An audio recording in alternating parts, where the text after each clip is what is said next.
আলুগুলো ধুয়ে নিব যেন আলুর পাশ বের হয়ে যায়।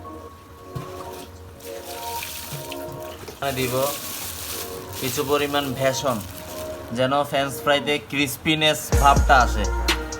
দিয়ে দিলাম একটু ভেষন। এরপর আমরা দিয়ে দিব ভেষনের সাথে পরিমাণ মতো কর্নফ্লাওয়ার। ইটস নট কর্নফ্লাওয়ার, শুধু ফ্লাওয়ার হবে, মানে ময়দা।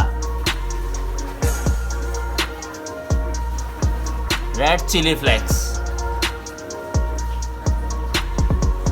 তারপর দিয়ে দিব আমার আম্মার গরম মশলা, হট মশলা, হট স্পাইসি। আমি ইংলিশ জানি না, এই জন্য এটাই বললাম। তারপর একটু দিয়ে দিব পরিমাণ মতো লবণ। এবার দিয়ে দিলাম হলুদ। যে মাখামাখি করে ফেললাম যেন সব মশলা ঠিকঠাক মতো প্রত্যেকটা স্লাইসে পৌঁছে যায়।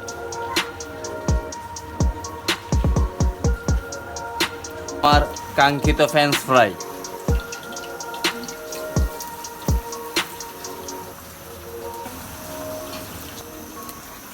ওকে বন্ধুরা, দেখতেই পাচ্ছেন আমাদের ফ্রেঞ্চ ফ্রাই প্রস্তুত হতে যাচ্ছে।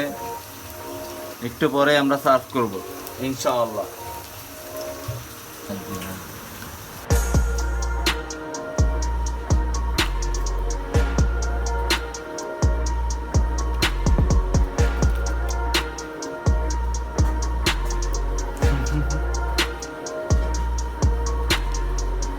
গরিবের ফ্রেঞ্চ ফ্রাইস উইদাউট মেয়োনিজ।